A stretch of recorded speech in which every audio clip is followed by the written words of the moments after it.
Okay, guys. First off, no, we won't do that.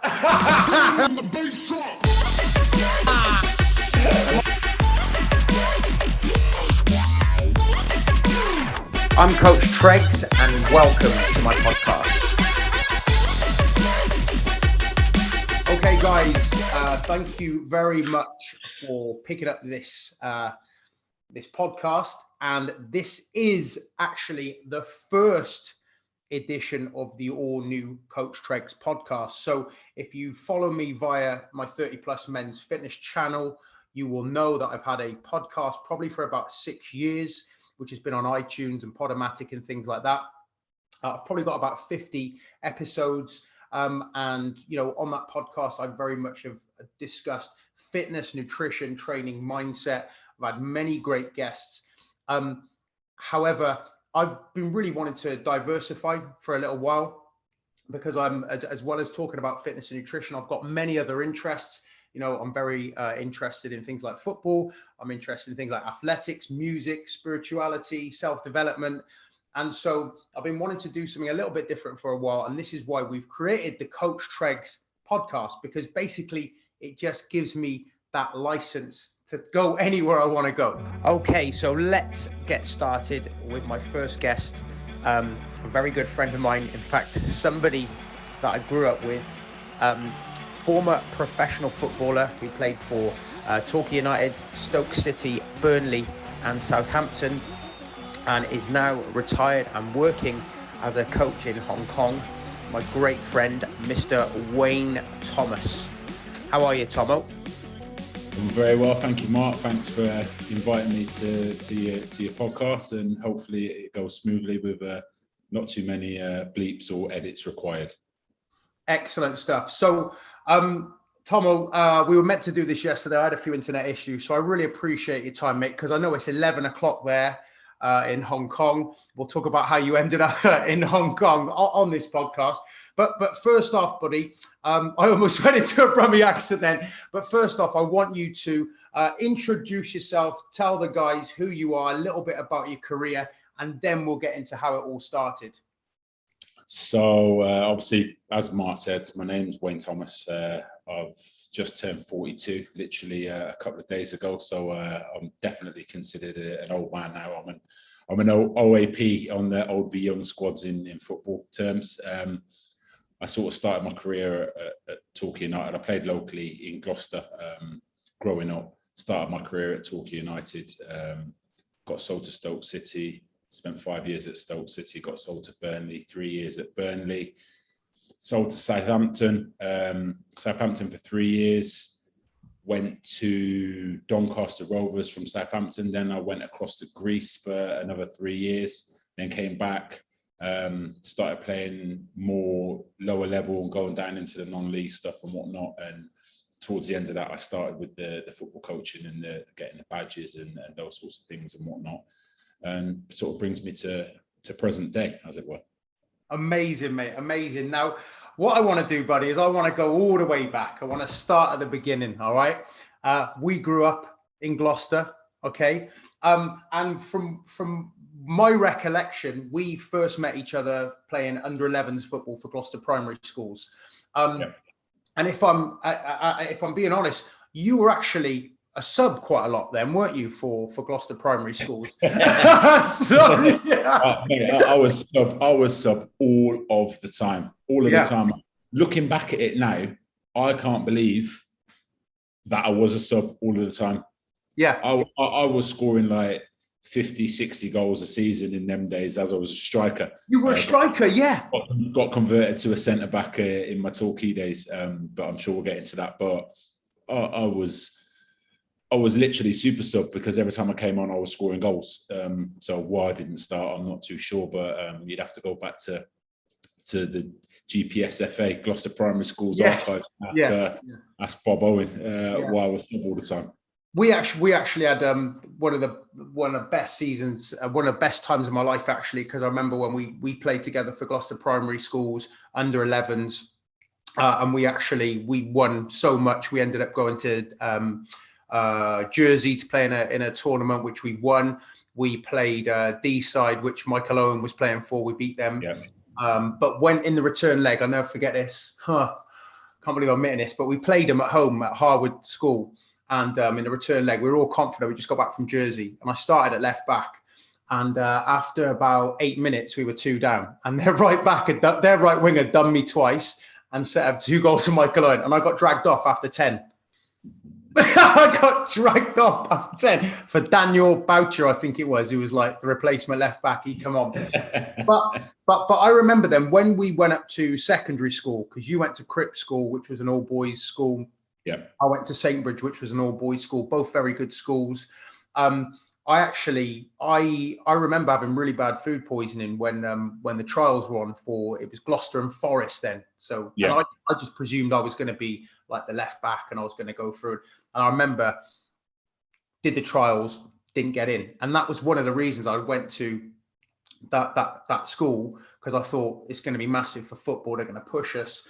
And I remember being absolutely distraught. But you got in with Gloucester and Forest, right? Yeah. Yeah. So let's go from kind of there, from when secondary school and move through that, because I got into the cross country. That was me. And you obviously started to get more starts at that level, right? Yeah. So I actually wanted to go to St. Bridge because as you'll remember, I literally lived over the school field, through the garages, and I was there at my house. And so my mum like banned me from going to that school. St. Peter's was my first option. I think Cripps was a grammar school, so that was my third option. I really didn't want to go there, but ended up there. So obviously I passed the 11 plus or SATs or whatever they're called these days, and I ended up at Cripps. So Cripps didn't have football. It was cricket, rugby, hockey, basketball. We didn't have a football team. So the Gloucester and Forest team at that time, it consisted of a lot of boys that were from the Bristol area, Gloucester and Forest. So there were one or two from Bristol City, a couple from Bristol Rovers. So predominantly the team was made up of players that sort of come from Lydney, the Forest of Dean and the Bristol area. And then there was 3 or 4 of the lads from Gloucester. Okay, cool. So when you got into the Gloucester and Forest side, what position were you playing? Were you still as a striker? Yeah, I was a striker. I was always a striker up until 16, 17, 16. Right, okay. Because and so tell me if I'm wrong here, right? But I remember how you ended up at Torquay United, and a lot of us were like, how's he done that? Like, how's Tommo done that? And I heard, obviously I can say this because I'm one of your best mates, right? We grew up together. That Scott Griffin got invited to go. This is what I heard. I don't know if it's true. Okay. Scott Griffin, who was one of the best players in Gloucestershire growing up at the time, midfielder. Yeah, he ended up, he was on YTS with Man United and then played at Peterborough before getting released. Which was a massive blow for him. But I remember, I'm sure he went on a trial and they said, can you bring someone? Can you bring a big player or something like that? And he took you along and you got signed. Is that the truth? I don't know. No. See, this is an unbelievable opportunity to set the record straight on that one. Okay. I wrote off to all 92 clubs for a trial. I wrote off to every single club. I was 15 at the time, and I had my growth spurt. So I had my growth spurt at about 16 and a half. So at 15 at school, I was still quite short. I was still quite skinny. I wasn't as quick because I broke my leg when I was 11. I think I broke it quite badly. I was in a cast for like 4 months. But I wrote off to I went to my careers meeting with the deputy headmaster, and he said, well, what do you want to be? When we were going to go out on work experience. And I said, I want to be a footballer. And he said to me, do you not think if you were going to be a footballer, you'd be picked up and you'd have been scouted by a team by now? And it sort of made me think a little bit. And I was like, you know what? Yeah, he's probably right. So I put down architect for my work experience. So I went and worked at an architect's firm for my work experience. But I went home and I wrote to all 92 clubs for a trial. I got a few letters back. I think my mum's probably still got a few. She's kept a lot of clippings and stuff like that. I got offered a trial by QPR and a trial by Torquay United. I went to QPR first, trained with the youth team for a week, and the Torquay United trial was literally straight from QPR straight to Torquay. So I went to QPR for a week. They were then obviously a Premier League team, so that would have been sort of Les Ferdinand's era, that sort of time. I think Billy Bonds was the youth team coach at the time. So I went for the trial for a week, and they asked me to stay and come back and train with the YTSs for another week.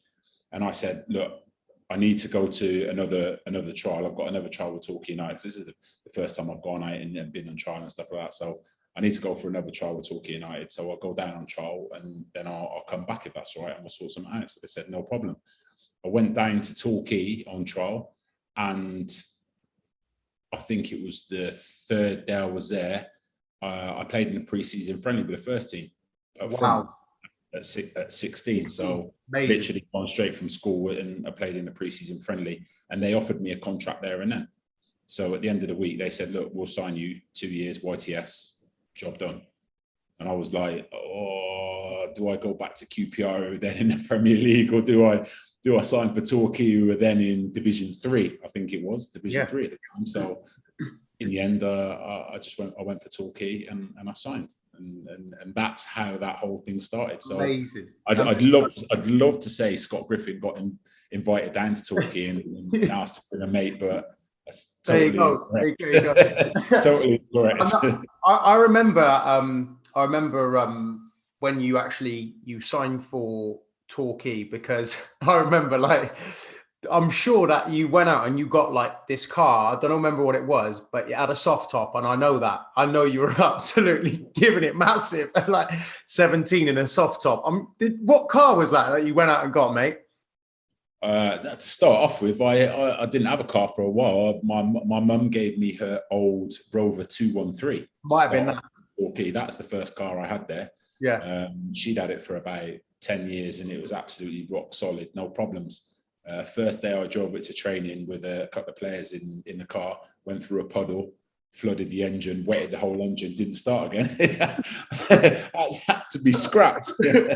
Brilliant. Scrapped. So I didn't have a car for a while at Torquay. And then I think just after I signed my pro, I got I think it was another Rover actually. I think it was a Rover, but it was a convertible. It was like a purpley reddy colour.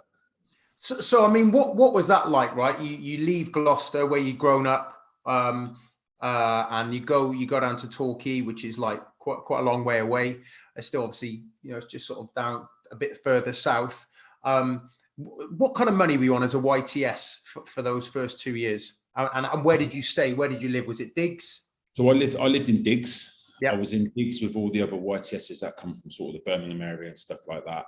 I was in Diggs, and I was in Diggs until I just finished my second year pro. So first year YT, second year YT, first year pro, second year pro. Then I moved out of the Diggs at second year pro. Money in terms of what I was on when I was a first year YT, I think. Don't quote me on this. It might it probably be referenced on your YouTube blog, but I think I was on something like £29.50 a week. Wow. Now this is given. So I was a first year YTS, and I was playing in the first team. Wow. So I was 16 and I was playing in Division 3. So I would play for the youth team on a Saturday morning, and then Saturday afternoon I'd go and be sub for the first team and come on and whatnot. Right. So I had a little bit of gauze about me at those times. So I used to go up to the chairman's office when he'd have his guests and whatnot in there after a home game on Saturday, and I'd ask him for some appearance money for like 20 quid, so we could all go downtown and I could spend 20 quid on or whatever for the rest of the lads that I was out with. So yeah, so it was about £29.50. I think second year went up to like £37, and then first year pro, I think, went up to like 100 quid. So I remember like you broke into the first team and you were playing as a centre back. I mean, at 16, 17 years old, I know you had a growth spurt. I know that, mate, because I saw you in the showers after we played Cheltenham Town. I was playing for Cheltenham, we played you boys. I was like, yeah, Tommo's grown up a bit. That's a vicious rumour. It's not, mate. Trust me. It's not ambitious, mate. It's more than that. But what was that like? How physical was that? And like, because you're a big guy. Like, were you bigger than a lot of these guys? And how did you adapt to that? Oh no, not at all. Not at all. So I was a centre forward. I was a centre forward up until 17. So at the end of my second year, I played in the youth team with Gary Monk, who went on to, he got sold to Southampton, went on to manager of Swansea, Sheffield Wednesday, Leeds and all those, but Birmingham City and whatnot. So I was a centre forward and I played centre forward, and a couple of occasions I sort of paired Gary at the back in the bigger games like the local derbies against Plymouth and Exeter and teams like that. He got sold to Southampton.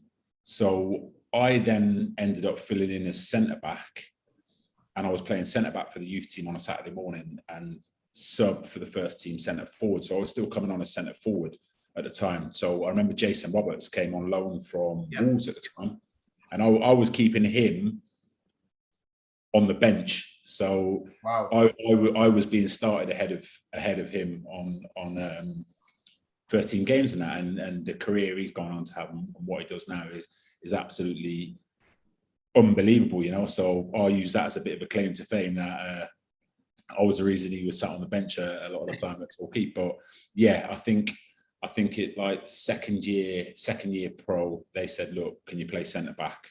Just stay centre back, and that's where I ended up staying. But no, in terms of physicality, it was Division 3. It was, you didn't have all the Sky cameras and stuff like that. It was horrendous. It was it was a baptism of fire, an absolute baptism of fire. So, and what was that like for you as a young guy? Like, did you know, were the players in your ear and trying to intimidate you? Because I hear all that kind of stuff. I mean, what was that like at that level?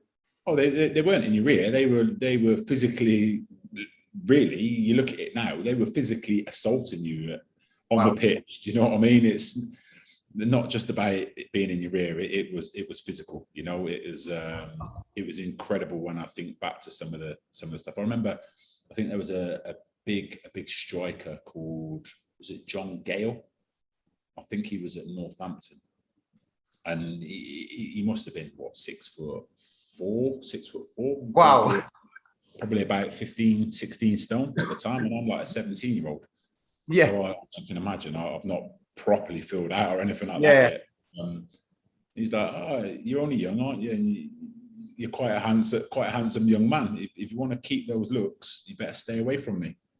So I'm like, oh gosh, this is what happens. This is how it goes. Yeah. But it's something I grew up with, and I don't begrudge growing up in that way, because we used to play first years v second years in the car park at Torquay in the away end, and it was, if you pulled out of a tackle, anyone pulled out of a tackle, even though you're living with these lads and the second years are wanting to get first year pros and whatnot, anyone pulls out of a tackle, you're doing a 12-minute run around the pitch. That's what our youth team culture was like. So that's the sort of education I had. It wasn't the holistic player-centered approach. It wasn't technical, tactical, psychological, social.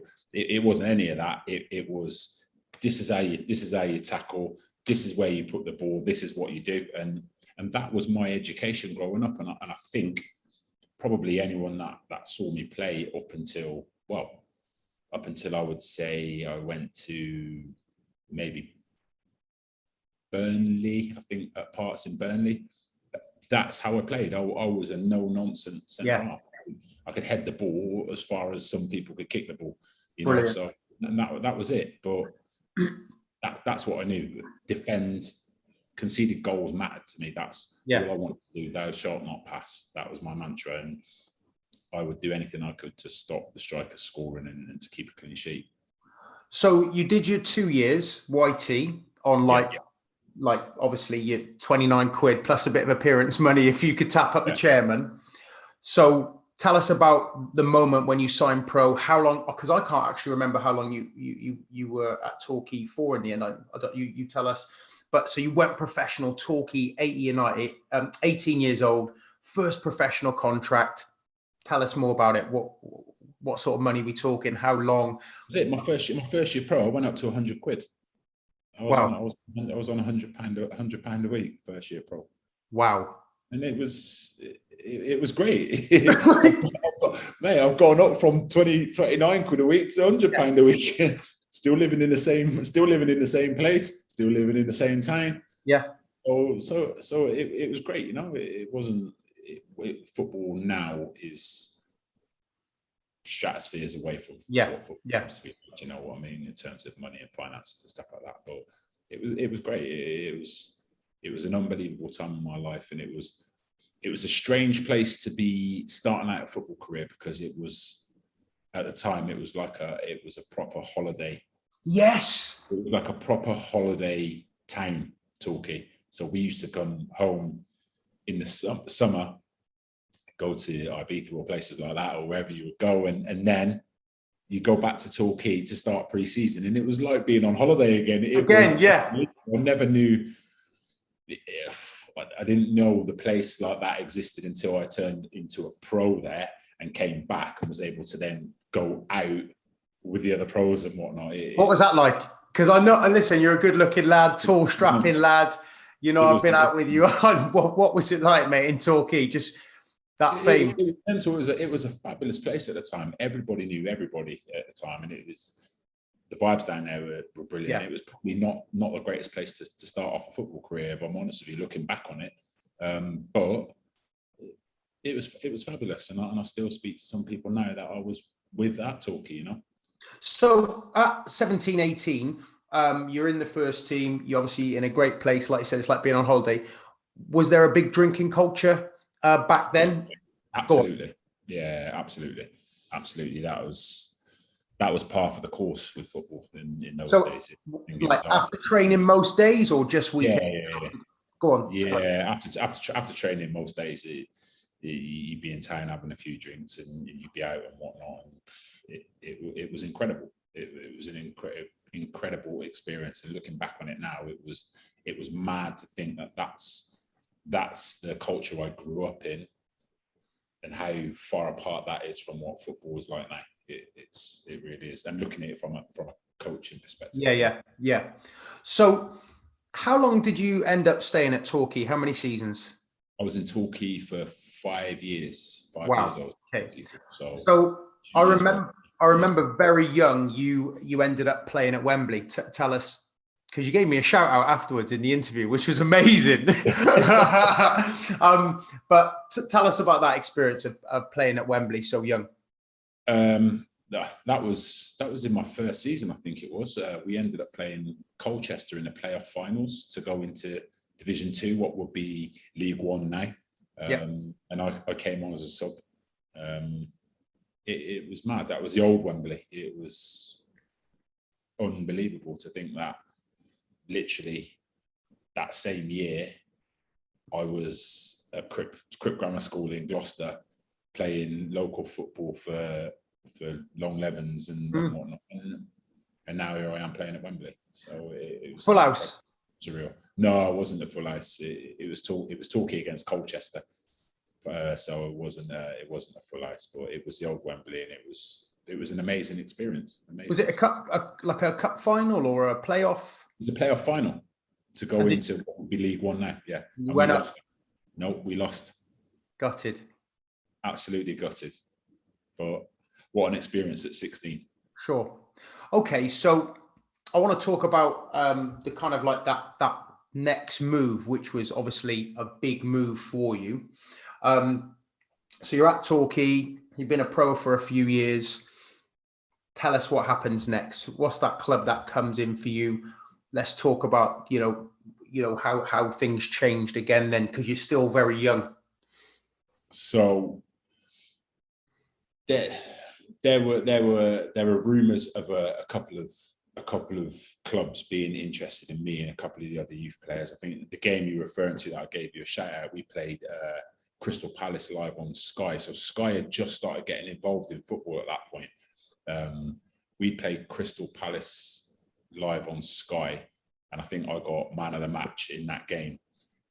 They bought the goalkeeper, Matthew Gregg, who's another Greggy, who went to St. Bridge with you. They bought Matthew Gregg, and they were gonna buy me, but in the end, they decided that they were just going to take Greggy and not take me as well.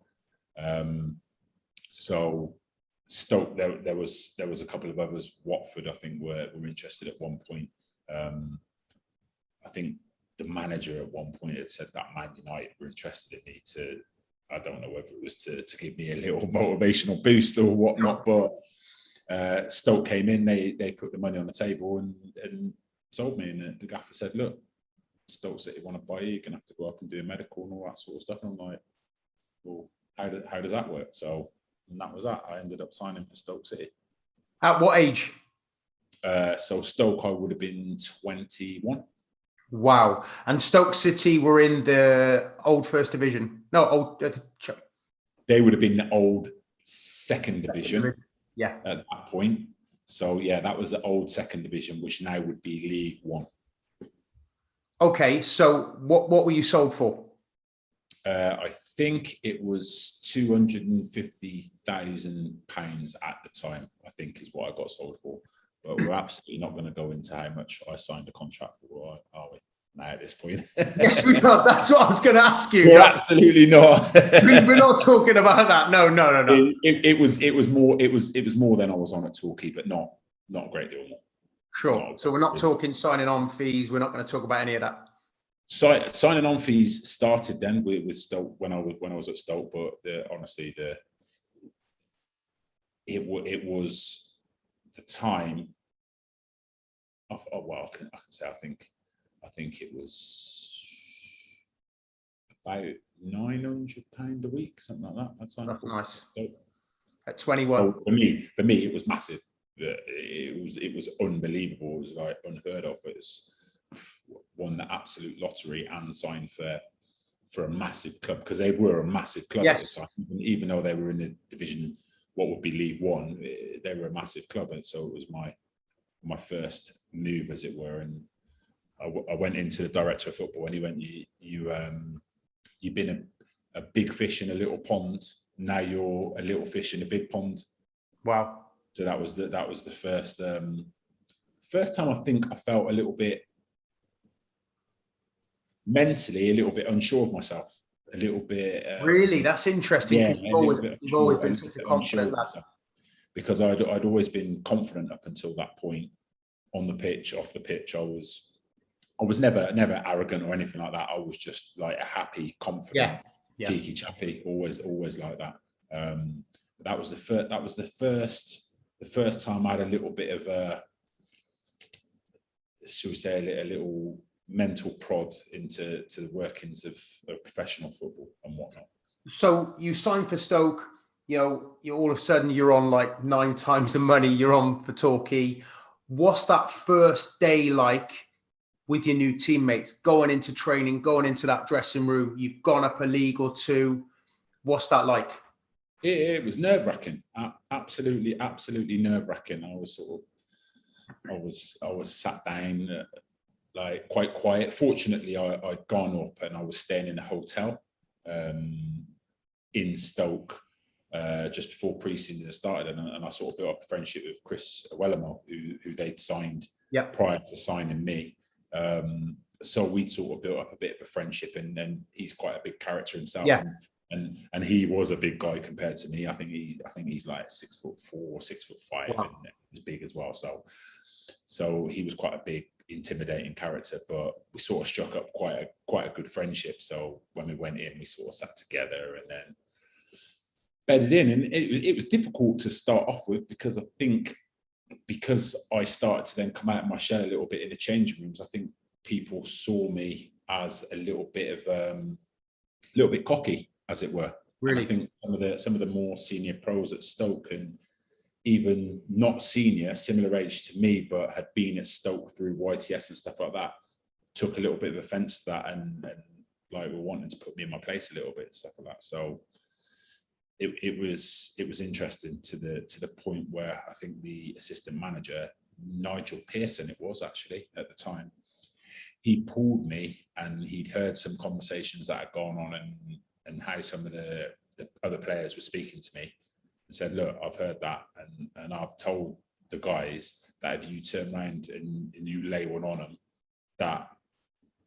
that's how it is, because how they're treating you and how they're effectively bullying you is unacceptable. Really? So you'd be well within your rights to go and to land one on them. That was all right then. It was not too bad after that point. I think after he'd spoken to them, it was a lot easier, and I sort of embedded in the culture at Stoke and amongst the club and the fans, and it was an unbelievable 5 years. It was an unbelievable club. Did you get straight into the first team? To start off with, I was a bit of a sub, maybe for a few games, but pretty much I played week in, week out. Centre half or right back or centre back? Centre back. The only time I moved to right back was our standard right back got injured, Michael Hansen, and he was supposed to be back for like 2 weeks after, and he ended up retiring. Wow. Off that injury. So I played right back for I think a season. And it was my first venture at right back and having to get up the pitch and stuff like that. I think I ended up with like 17 yellows and 4 reds or something. Wow, brilliant. So what was that like? Because obviously at Torquay, you're playing in front of like maybe 2,000 or 3,000, 4,000, I believe. Then you've gone up to Stoke. 200 or 300, 400. Really? Yeah. And then you've gone to Stoke and you're playing in what, over 10,000 fans, maybe 15,000 plus every week. Yeah, at the time, the Stoke support was absolutely massive. It was massive, and they actually brought in ID cards, because at the time there was still a lot of sort of crowd trouble and whatnot that were going on at them times, and Stoke were quite prevalent in that. So they brought in ID cards, which reduced our away following. But I remember going to away games, and Stoke had 10,000 away fans there. We went to Port Vale, we went to places like that, and we like had half a stadium for fans. It was unbelievable. It really was. So it was a big step up in terms of stadium. From Torquay to the Britannia Stadium, it was a different world. It really was a different world. So. Okay, so you've moved to Stoke. So you actually settled in Stoke itself? I lived just north of Stoke, so I lived in a place called, it was Cheshire. So it was just north of Stoke, south of Manchester. So Cheshire, that's where I settled, and still have a house there now. So in terms of like you were saying, there was a massive drinking culture at Torquay. Was that prevalent at Stoke? Did you get in the mix with that? What was that kind of? Was it midweek stuff or? Yes, more. Possibly not as much as Torquay, but it was still the early beginnings of professionalism, really, in terms of what you were eating, players looking after themselves and stuff like that. And we had an Icelandic manager who would then do lactate tests and get us in on a Sunday to stop us going out drinking and whatnot. So it started to change and evolve while I was at Stoke, but. Yeah, there were say a drinking culture. It's just what it was at that point. There was nothing other than that. That made any sense. And did you used to get recognised a lot when you went out of a Saturday or? Stoke, obviously in Torquay, everybody knows everybody in Torquay. So yeah, I'm there. But Stoke was the first place that I'd started to, for example, go on holiday to Ibiza and there'd be a Stoke fan. Be like, oh, Tom, how are you doing? Because they're so well followed. So that was the first time I started to get sort of recognised in places and whatnot. You loved all that, didn't you? I actually didn't. I think if you remember rightly, when I used to go out, I was always a student, never a footballer. Yeah.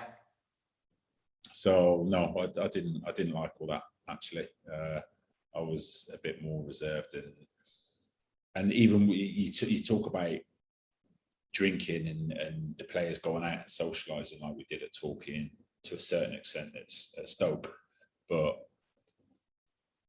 I can't imagine how that would have been or how that would have looked with the phones and the technology that you have now. Oh, because we didn't have that. No, we didn't have that. Didn't have that at Torquay, and video phones only really started to come out midway through Stoke City. So I can't imagine what it would have been like had that. I just want to jump in and actually say, because we went to Ibiza, didn't we, together in 1998. It was during the France World Cup, because I remember we were watching England out there. And do you remember there was loads of Arsenal players? They're like young Arsenal players. Ashley Cole was there, and they all turned up at Cafe Mambo on mopeds, and they were drunk out of their skull. We're down at like nice Cafe Mambo, relaxing, listening to like chilled beats. And they turned up and everyone was horrified. They were hammered. They took over the place. They were so loud. And yeah, it was the day before the camera phone. That just wouldn't be able to happen. That would be all over social media now.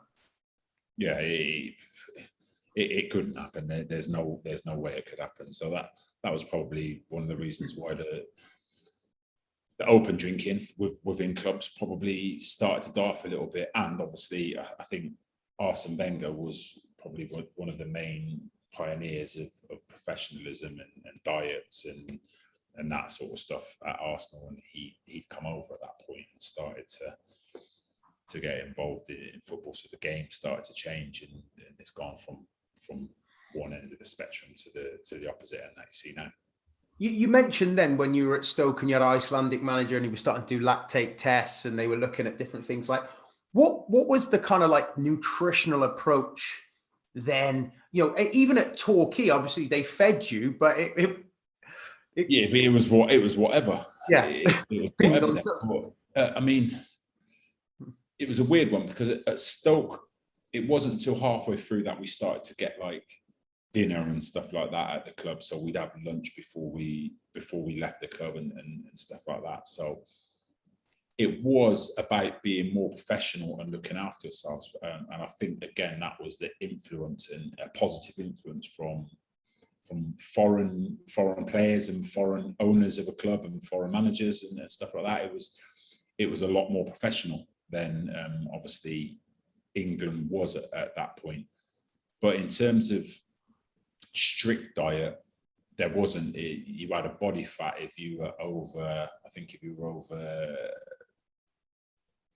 over what you went away at the end of the season, whatever you were over, you got fined by the club, right, per millimeter of body fat or whatnot. Right.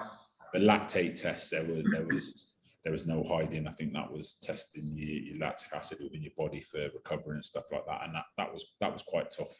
I'm sure we did urine tests. Did we do urine tests at Stoke as well? I think we did urine tests as well. So, but in terms of the food and nutrition, it wasn't really what you would deem as healthy food. It was chicken. It was stuff like that, but probably roast chicken and not boiled chicken and all that sort of stuff. So it was just the beginnings. It was the beginnings of trying to get the nutrition right for a professional athlete, you know? Yeah. That's an interesting story actually, because we went on pre-season tour to Austria. And I never forget, we played a game and we finished a game and there was like a sweet vendor outside the stadium and with a little wheelie cart, like an old school wheelie cart, and it had like pick and mix and sweets and drinks and everything you could imagine on this cart. So a couple of lads have grabbed a few bits because we've got like an hour and a half trip back on the coach through the Austrian mountains to get back to the hotel, which is in the middle of nowhere.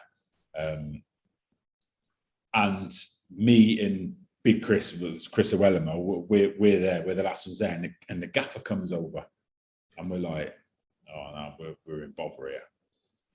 So I've sort of gone, no, I'm not getting anything. I'm all right. I'm just looking gaffer.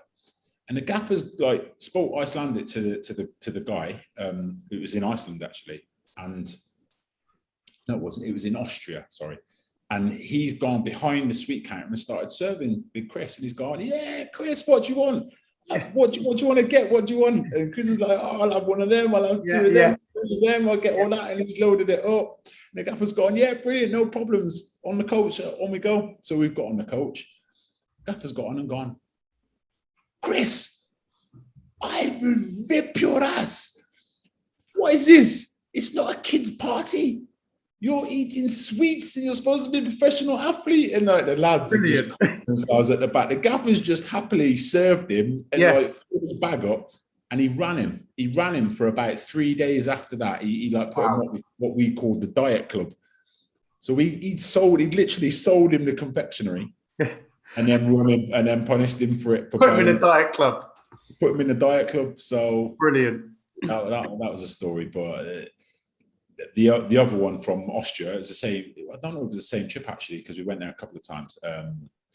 This was Iceland. The Icelandic Six, we called ourselves. Me and Big Chris were involved. Who else was there? There were 6 of us, and we were playing poker. We got into playing poker, but it's 24-hour sunlight in Iceland. Right.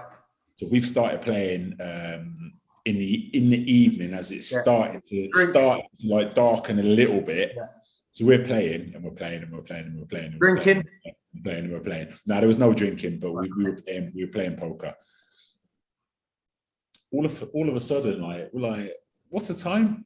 It's like 7:30 in the morning, and we're training at 8 o'clock. So the lads are like, oh my God, what is going on here? So we've got anyway, the gaffer's like that.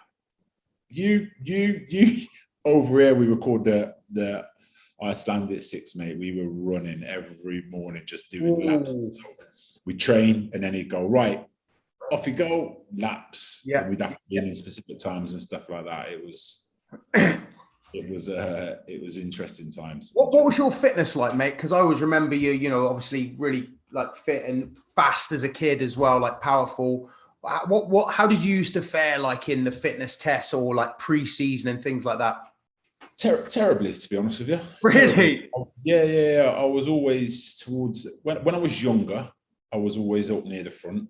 As I started to get a bit bulkier, and it wasn't doing like loads of weights and stuff like that. I mean, Torquay, I used to banter the assistant coach Gary Nelson and whatnot, and he'd just shout, "Give me 100." So I used to have to do 100 press ups. Yeah, and it got to the point where I do press ups quite easily, and I started to get bulk. So the sprinting stuff, I was all right with the sprinting, the explosive power and all that. But the longer distance stuff, I wasn't so good at. So that's how I fared. Generally towards the back is how I fared, except for in the sprints. So before we move on to the kind of next move, you're at Stoke a long time. So I'm trying to gauge from what you've told me, you're probably at Stoke from 21 to 26 years old. About right? Yes. Okay. Give us some of the real highlights from your time at Stoke. So of that, when we were there, we got to the playoff finals, which was they were building the new Wembley. So the playoff finals were moved to the Millennium Stadium in Cardiff. I think it was 40,000 fans to the Millennium Stadium against Brentford. So we had three quarters of the fans that were in the stadium. And we were the first team to win in the South Stand, because up until that point, every team that had been in the playoff final in the Millennium had lost. So the day we were there, Bolton Wanderers were to go into the Premier League. They were having a Phoenix from the Flames muraled on the wall or something to get rid of the hoodoo. But we'd won. We won before them anyway, and we had signs. I think me and Dion Burton and people like that. We had signs saying what South Stand jinx and whatnot. So we went up into what is now the Championship, which would have been Division 1 at the time. We had an unbelievable FA Cup run. We got to the 5th round, played against Arsenal at Highbury. That was the year that Arsenal were the Invincibles. And we nearly beat them. And I scored. Yes. I scored literally just before half time. And I think the Stoke fans still talk about it now to this day and say it was one of the best mentals, even given like the levels they're at now and the players they've got now in the stadiums. It was one of the best mentals that they'd ever had, because we were playing against the champions, the Invincibles. We were 1-0 up at half time. And they said that mental from that goal lasted for the entirety of the halftime. Didn't you run the length of the pitch? I'm sure that it's on. I've seen I scored, and you've just ran. I just gone up to the Stoke fans because we had the whole away end. Like, so, what was that like, mate? What was that feeling like? Unbelievable feeling, unbelievable until the halftime whistle went and I died and I just needed oxygen in the dressing room. Yeah, because you celebrated. It was like running uphill, and I was the adrenaline was so high, like, and I was like, oh my god, can't believe I've just sprinted there. Adi Akinboy couldn't catch me. They were trying to catch me, and I'm like, nah. Yeah, I remember it, mate. I remember it. And so, who were playing? Name some players that were playing for Arsenal on that day. Pires, Van Persie. Wow. Reyes, Fabregas, Vieira, Torre, Lehmann, Senderos, Clichy. Yeah, it was a decent squad, shall we say? So was it 2-1 in the end to them? 2-1 to them, and we hit the bar and everything. They were on the ropes for a good long while. I can't remember if it was Van Persie scored or Vieira scored. I think Van Persie scored too. What was that like being on the same field as those guys? Unbelievable, because I mean, Van Persie and Fabregas were only young at the time, but they were like unbelievable at the time. Vieira was just another level. So who were you marking? You would have been marking Reyes or Reyes to start off with, and then Van Persie when it came on. Wow. And what was Van Persie like? Was he vocal? Was he just not really, just selling chops and dummies and sending the whole stadium one way, and he was going the other way. Unbelievable. Fabregas was you could see then he was going to be some player. Do you know what I mean? Yeah, really good. Pires was outstanding for them. Robert Pires was fantastic as well. So it was just an incredible experience. The whole thing was unbelievable. So you got promoted with Stoke. So you've gone up again. And what was that step like now, playing in what is effectively the Championship? Yeah. So and that it changed to the Championship when we went up there, and that changed a lot, because that's when games were then being televised. Like Championship games were being televised on a Friday night and some Saturday afternoons after the Premier League games, or just before the Premier League games in the mornings and whatnot. So it was the whole thing changed then. Do you know what I mean? It become a lot more like football is now. So you're at your peak of your career now. You're playing, regularly for Stoke. You've had this amazing cup run, and you're in the Championship. What happens then? It's the move to Southampton, right? No, I went to Burnley on a free. So go on. So what happened?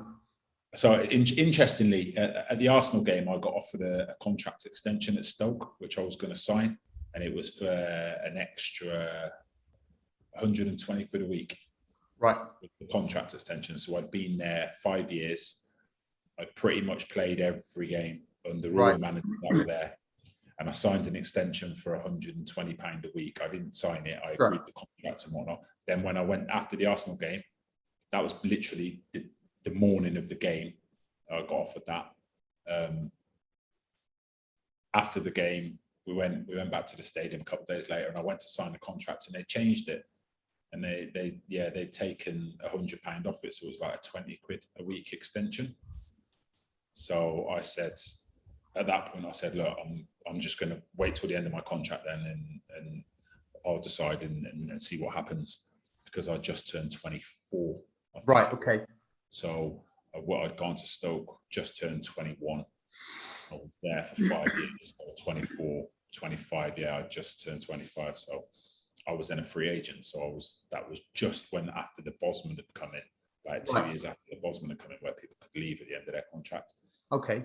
So I listened to a few offers and whatnot, and I ended up going to Burnley on a free transfer, because the manager, Steve Cottrell from Gloucester, he was at Stoke, and he left Stoke and went to Sunderland, and then from Sunderland he ended up at Burnley. So I ended up going to Burnley. So you were able to negotiate your kind of own terms, I suppose, or? Well, I had an agent at that point. So they sort of do the negotiations and whatnot for you. But yeah, it was interesting times. My contract obviously went up because I'd gone on a free and they didn't have to pay any money for me and whatnot. And it was interesting that in hindsight, I think I went to Burnley because of the relationship with Steve Cottrell, if that makes sense, because he was from Gloucester, because I'd been with him at Stoke for a little while, so I knew him. Because in hindsight, I could have gone to Leeds, Norwich, I think it was. Yeah, Leeds, Norwich, and Reading. Wow.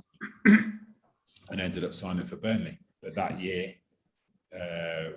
Reading got promoted and Norwich got promoted to the Premier League. Wow. So obviously you don't have to go right into all the finances, but I'm just taking it.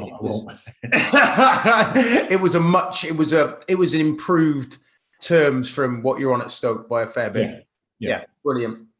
So now you're probably at the 25, 26, you go to Burnley. Let's talk about the Burnley experience. So did you actually, I mean, how far is Burnley from Stoke? It can't be too far. You didn't have to move house, I expect. No, I didn't. I sort of stayed in the Stoke area and I commuted. There were a few of us. There was Brian Jensen was going from Congleton. Addy was going from Stoke itself. I was a little bit further north. Gifton Noel Williams was going from Stoke as well to Burnley. Yeah. So there were a few of us that were travelling up. So we used to car share. It used to take about hour and a half, hour and 45. Yep. To get out the motorway. But it was great. It was another club. It was another experience. It was a different culture, a different set of fans. It was different players, but the team was the team and the players and whatnot. It was a great squad. They were the fittest really I'd ever been involved in it. They were like Olympic athletes. How do you feel about that pre-season, mate? It was unreal. I didn't feel anywhere. I just took my place towards the back of the group and just let the Olympic athletes get on with it. They were unbelievable. Is that for any particular reason? I mean, we're moving on now in time. Did they have a fitness coach? So. I think so. We had a physio who was quite into fitness and that, but I think the recruitment really was of the players that were fit or fitter and that could run and whatnot, as part of the recruitment process. And well, some of them guys, I remember doing runs around Townley, and they were lapping people. It was absolutely unbelievable. But what a great group of guys as well. Great. How long were you at Burnley for, bud? I was at Burnley for 3 years. Tell us about sort of standout moments for you at Burnley. Probably we had an unbelievable win against Preston at home in a local derby. It was a massive derby, and I think they took the lead and we equalised. They took the lead again, we equalised. They took, and then we equalised and scored. And I think we ended up winning it 4-3. Wow. Unbelievable. And it was a live game on Sky. It was unbelievable. That was probably one of my highlights at Burnley, that particular game, because it meant so much to the fans because it was a local derby and whatnot. Yeah. The players were all hyped up, and Preston were always seen as a bit more of a flash club than Burnley and whatnot. So it was unbelievable. And I had some tricky moments at Burnley as well. I was stripped to the captaincy. Wow. Ending off and stuff like that. So I did have some difficult moments as well there, but it was making me as a person. It was sort of adding to my personality. It was an unbelievable experience that I wouldn't change. It was good. One thing we haven't discussed yet, mate, all up to where we currently are, is injuries.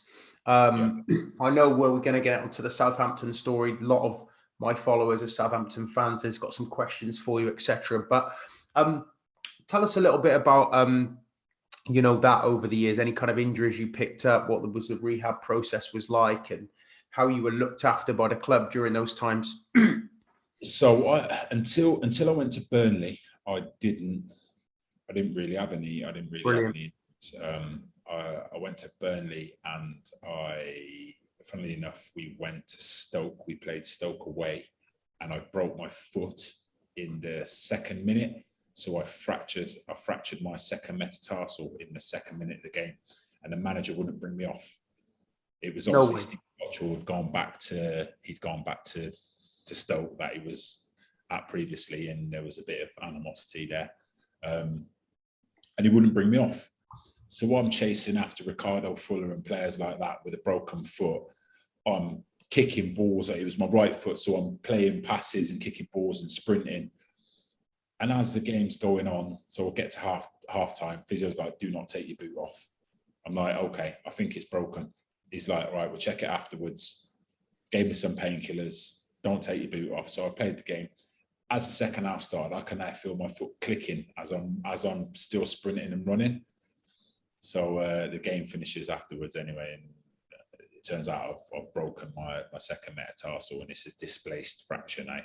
So I think I had about 4 or 5 weeks out. The gaffer said you can go on holiday for 2 weeks. Nice. I think as a bit of a thank you for staying on the pitch and not taking your boot off. Yeah. So nice.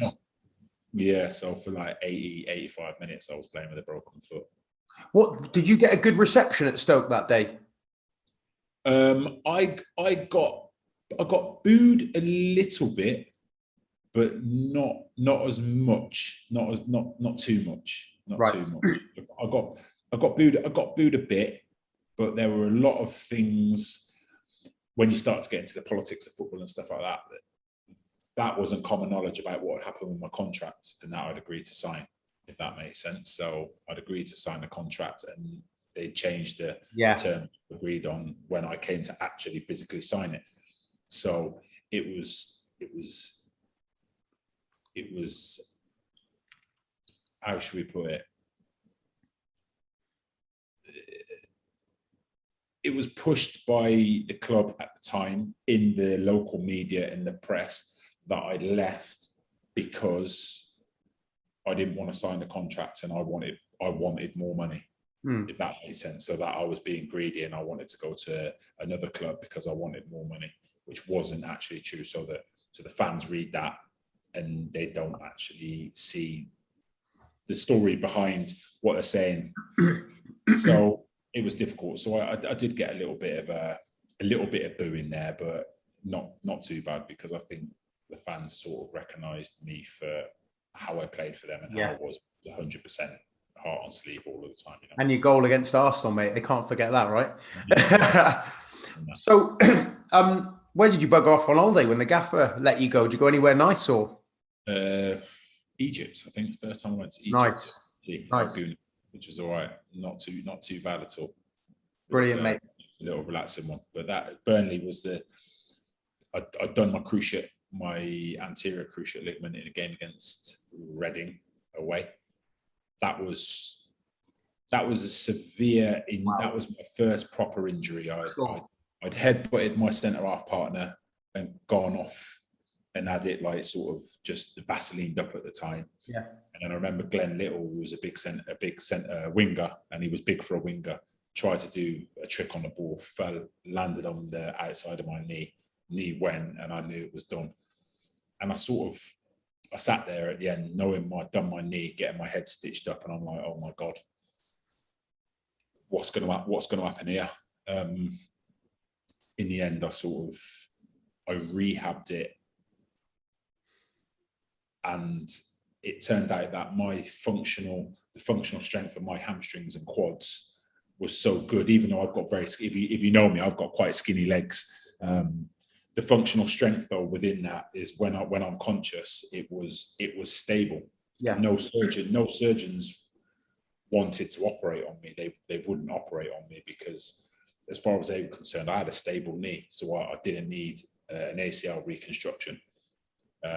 So I rehabbed as if I was rehabbing from an ACL reconstruction, and I think I was back in about 4 or 5 months. Wow. 4 or 5 months During the Burnley career, yeah. That was when I was at Burnley, yeah. Okay, so how did the move to Southampton come about? Because that was a big move, wasn't it? And I want to move on to that now. Like I said, a lot of Saints fans got a few questions and they're kind of really interested. Tell us about that. But so you've got to be what now? 28, 29 when the move to Southampton comes up? So I think I just turned 20, yeah, literally 28, 29, exactly that. Okay. I got taken to an away game. I had an injury, so I had a bit of a back spasm. I tweaked my back a little bit at Burnley, and I got taken to an away game, which was like miles and miles away, by the manager. And I'm like, do I really need to come to this game, which is like 5 hours away on the coach? Yeah, you need to come because you need to get treatment. I'm like, all right, wow. So they're playing this away game and this is pre-season as well, not even a proper like game, and I'm getting treatment on a physio bed. We get back on the coach after the game. I'm sitting at the back playing poker with the players and the lads and whatnot, and not big money or anything like that, just a bit of banter and messing around. And the gaffer calls me down to the front of the coach and says, just to let you know, I've just sold you to Southampton. I went, I beg your pardon? I went, yeah, I've just sold you to Southampton. I went, oh, okay. So what happens now? They went, well, when we get back tomorrow, obviously you need to go to Southampton and do a medical and all that sort of stuff. I'm like, okay. All right, thanks for that. Wow. Out of interest, how much have you sold me for? They went, oh, 1.2 million. I went, nice. okay. Brilliant. Wow. So I went and sat back at the back of the coach, got my hand back because someone was just like holding my hand. I'm like, lads, I've just been sold. Well, what do you mean you've just been sold? I've just been sold, mate. And that was how that move went. It was like that. I had an inkling that I was going to go there. They got into the playoff finals that year, and as far as I was aware, I was going to go there regardless of whether they got into the Premier League or whether they lost and ended up in the Championship, and ended up staying in the Championship. So I'd signed, and that was how it went. It was crazy. Again, I went through the medicals. I had the scans on my knee, and it was obviously apparent that I didn't have a cruciate in my right knee, but in terms of my functional strength and my sprinting and stopping, turning, jumping, twisting, I was absolutely fine. So I ended up being signed. Wow. So 1.2 mil. Again, he's not going to tell me the full figures, but it was a nice probably the best wage of your career. Yeah, definitely. What was that like to go from, because you'd been living in sort of Stoke, Cheshire kind of area, and now you're up in sticks now and going down to Southampton. So let's talk about the whole Southampton experience and what the club was like and the area, etc., etc.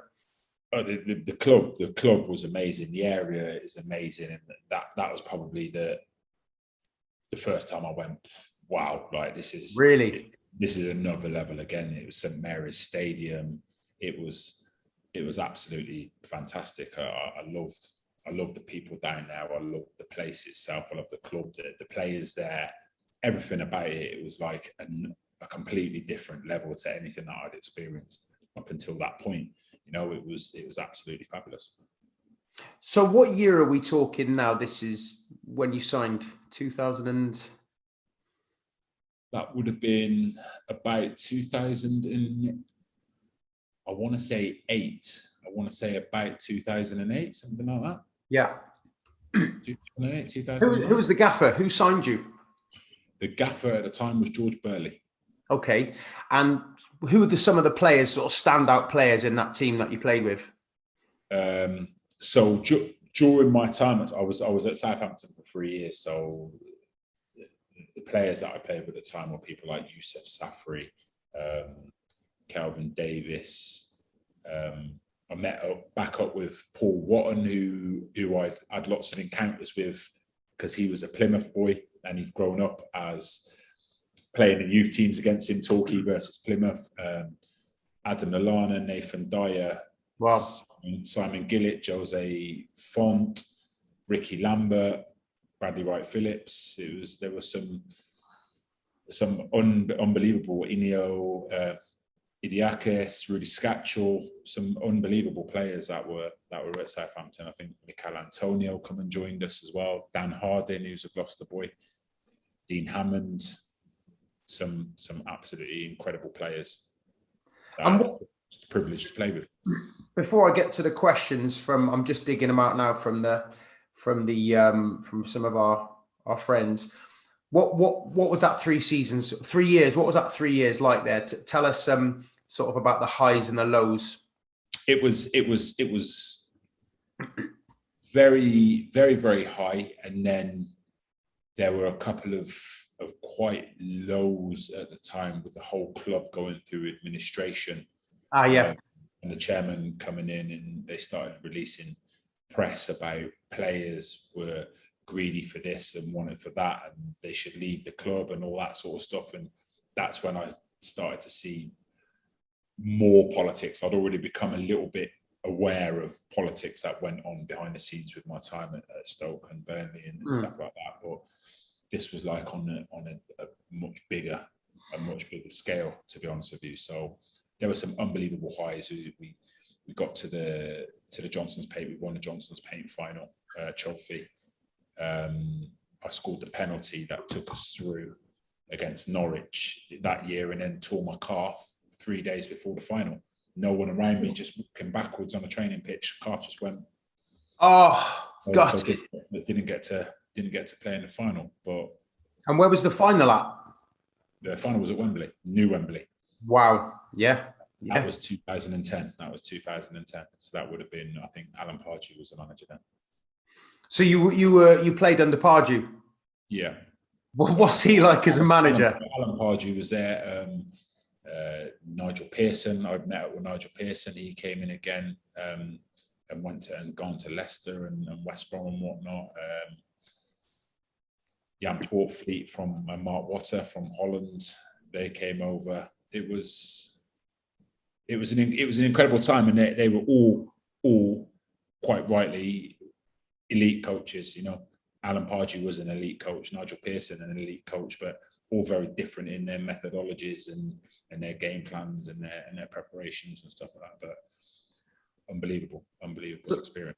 So I've got a question here from Peter. He said, you were obviously at Southampton during a difficult time, been relegated. The board were constantly changing, as were the managers. Apparently you went into administration followed by penalty points and relegation to League One. What was it like for those players playing under those circumstances? Were you affected by it, or did you just go out and do your job and not worry about the off-field antics? Yeah, it does. They say it doesn't matter, but it does matter. Of course, it affects you when the club are talking about whether they were going to pay players or not pay players, whether they're going to try and sell players, the asset stripping and stuff like that. So of course it does affect you, because you're worrying about mortgages and your bills and stuff like that, because regardless of what income you're earning, you still have outgoings the same as anybody. You know, it's just relative. So yeah, it affected the players, but all the players want to do, and this is at any club really, all players want to do is go out and win. That's all they want to do, go out and win and perform as best they can. And that is it. And that's what's hard sometimes when you hear fans saying about, oh, he doesn't care this, doesn't care that. Or intrinsically, all players want to do is go out and win. It doesn't matter if it's a kick about down the park with their mates on a Sunday, or it's a cup final in front of 20,000 people. They want to win. That's part of the reason why they become as elite in the sports as they do, because they have that motivation, they have that intrinsic desire to win games, to succeed and do that, because I don't think you can get to that sort of level without having that. Yeah, I'm with you. Okay, a couple more questions coming in here with regards to not just Southampton. There's one of the guys who apparently he worked with you, Russ Ralph. He says, I worked with Wayne out in China for West Brom 3 years. Okay. He's coaching in Hong Kong whilst I came back to the UK and worked for the Saints Foundation and now Villa. Top bloke, top boss. Ask him who was the best manager he played for.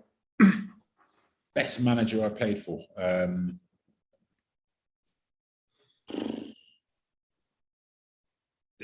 It's got to be out of two for me, really, and that would be Tony Pulis. A lot of critics, though he has.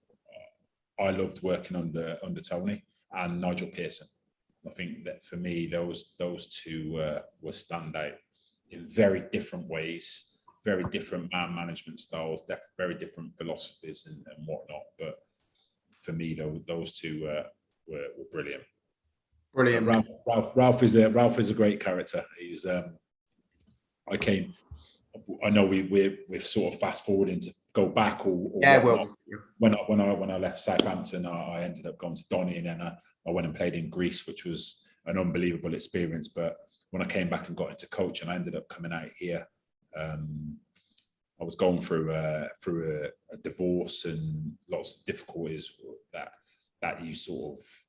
you hear about now, more so with players coming out of football, and considering you've been in football for like 18, 20 years of your life, more than that, in fact, 20, 26 years of your life, there's a lot of adjustments that have to be made. And sometimes, well, it wasn't as prevalent. It might have been as prevalent, but not as well covered and articulated and looked after as it is nowadays. sure. And I went through some difficult circumstances before coming out to sort of China, but I came out as a head of coaching for West Bromwich Albion in China, setting up their project out there, which is where I met Ralphie, and he's absolute top bloke. It was a pleasure managing him, because I was. What we're going to do now is we're going to go through the kind of the remainder of your career, which is still a lot. Like you said, you went to Doncaster, you played out in Greece. And I remember talking to you briefly then, and you were just saying it's mental. The fans are absolutely wild out there. And then to talk about, what's taking you, right up to the present day as we chat, mate, in Hong Kong. So let's kind of move on from the Southampton story. Let's go to Donny. Let's go to Greece. Let's wrap up the rest of your career, and then we're going to move into the whole coaching part, mate. Okay. So ended up leaving Southampton. I could have gone on loan to Bristol City, but the manager wouldn't let me go because he wanted to keep me to play in sort of cup games, and it was the whole administration time. So I ended up going back up to the Championship with Doncaster Rovers. Played for a season there. We ended up staying up and staying in the Championship, and got released from Doncaster, and then ended up moving out to Greece, playing for a team called FC Atromitos. So how did that come about? It was very random. I just sort of, a guy got in touch with me. I sort of went out for a trial, and they said, "Yeah, we'll sign you. We'll take you." So I was like, "Well, okay, let's go and give this a try." Wow. And the experience of living in Greece is like nothing I can explain.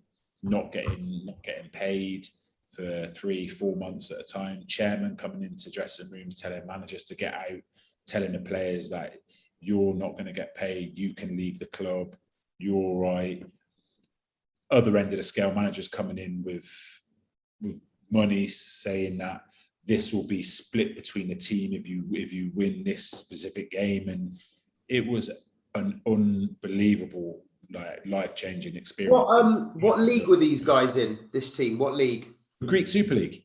Right, so you're playing in the top sort of... Yeah, the top league, the Premier League, the Premier League of Greece. And what kind of crowd are you playing in front of at home and away? And tell me more about the fans, because you said at home at Tromitos we had about 15,000, so it wasn't a big stadium. It was quite a small team in Athens, based in Athens, and obviously you've got Panathinaikos, AEK, and Olympiakos in Athens, so it's quite a small team.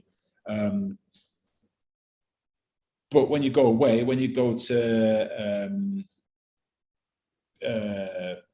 Karaiskaki, when you go to the Olympic Stadium, you're not allowed away fans. You only have home fans at the games. Wow. So when you go to the Olympiakos Stadium, there's only Olympiakos fans in there. So there's 40,000 Olympiakos fans. and it is mental. It's flares, it's bangers, it's stuff like that. When you go to Pau Salonika in Thessaloniki, another layer again. If any of your viewers get a chance to have a look at Pau Salonika fans, pyrotechnics, and what you see is absolutely what it's like: bottles, flares, riot police, tear gas. It's unbelievable. We beat them in the semi-final. We come back and beat them, and we were a small team at the time. We ended up finishing 4th in the league, qualified for Europe. We were in the Champions League playoffs. Wow! Within the club, and we got to the Greek Cup final against Olympiacos. Unbelievable. I think, don't quote me, I think it was 60, 70,000 fans, and it was flares, and like you couldn't see, you couldn't hear. It was. You played the full match. Did you play? Yeah. And what's that like? Every team I was at, I played. What's that like in 70,000 fans and you can't hear? You can't hear like your teammate next to you. You can't see because of the smoke when you're coming out onto the pitch, because it's just like the red flares have gone off all around the state. It was mad. But what an incredible experience against Olympiacos, who play every year in the Champions League. Yeah. And what did you get a good relationship with the fans? What were the fans like with you? Yeah, I got on really well with the fans, because I'd had that sort of quite resilient. I built up quite a resilient character. Yeah, or I thought it was resilient. Yeah. Built up quite a shell. I was all right with the fans. It used to spur me on. If I'm getting booed by home fans, that means I'm doing my job because I'm stopping their striker scoring. I've always had that mentality. So when they're throwing bottles and they're going mad and they're getting flares and stuff like that, I'm sort of taking that in as fuel. Loving it. Yeah, it's making me want to play even more. So I think the fans from most of the clubs saw that, and I think they quite liked me in Greece and saw me as a bit of a warrior, as it were. Brilliant, mate. So how many seasons were you there? I was in Greece for 2 years. Were you out there on your own, or were you with a partner at the time, or? I was with my ex-wife at the time, with my boys. They came back to the UK. Yes. I went to Cyprus, got signed by a team in Cyprus. They signed players off the back of me signing, and then they told me to go to FIFA and get my money because they weren't going to pay me anything. And then what happens in a lot of the clubs out there, and it's common knowledge with FIFA, and they default the club. They don't pay players, and then they just bankrupt the club, and then they just go and buy another club in the division and do the same, bring it back up and just bankrupt and get out of paying. So that's when I then ended up coming back to UK, playing for Luton, Worcester City, Kidderminster Harriers, and that sort of stuff, And that's when I really then started getting into my coaching, when I was playing non-league. So when you've come back now, you've had that high, you've played in like a cup final in Greece, 70,000 fans, and you come back, and obviously you're coming towards the end of your career now, you're in your 30s. What's that like now, coming back, playing in those lower leagues? How's the game changed? How have you changed? Have you lost that yard of pace? What are the youngsters like? It was a bit strange, really, because when I came back from Greece, I would have been 30, I think 32, about 32. I was a much better player, tactically, technically, physically. I was a much better player. I would probably say just past prime, but a much better player than I went. So I thought I probably would have been good enough to still play at quite a reasonable level. Maybe not championship, but certainly quite a reasonable level.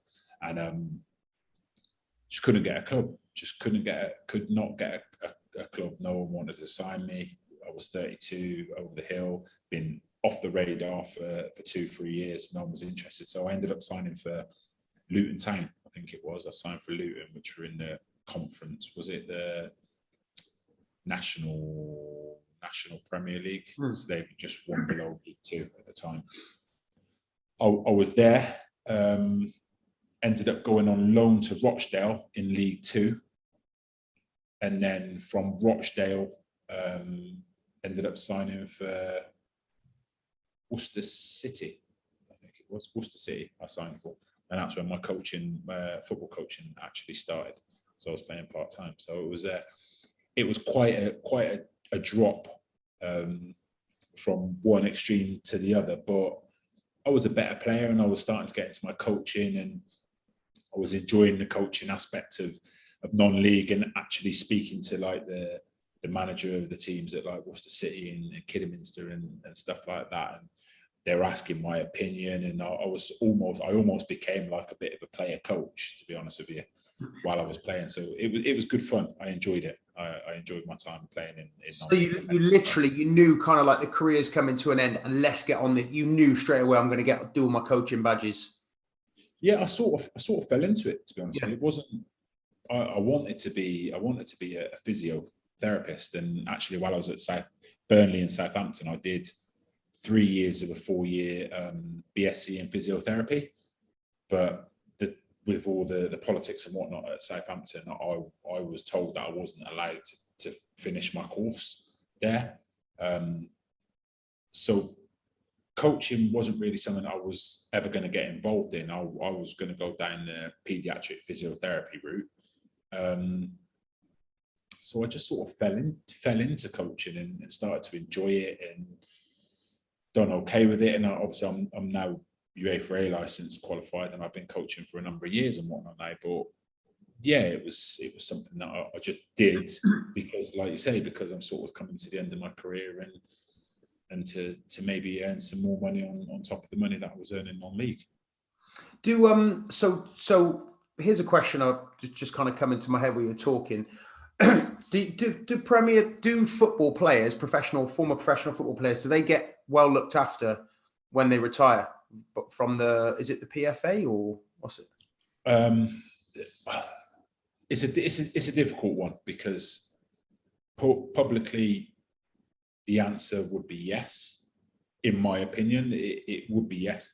And I know there are a lot of things that the PFA do that they're fabulous. It is absolutely fabulous in work. But personally, I find it quite difficult to get access to some of the stuff that you might think would be part of the course. Financial support, support with mental health. Although now that's become quite a big topic. At the time, I think looking back, I've probably suffered with at least two bouts of depression, and having spoken to somebody while I've been out here, I've been diagnosed with mild clinical anxiety and depression. Anxiety of all things.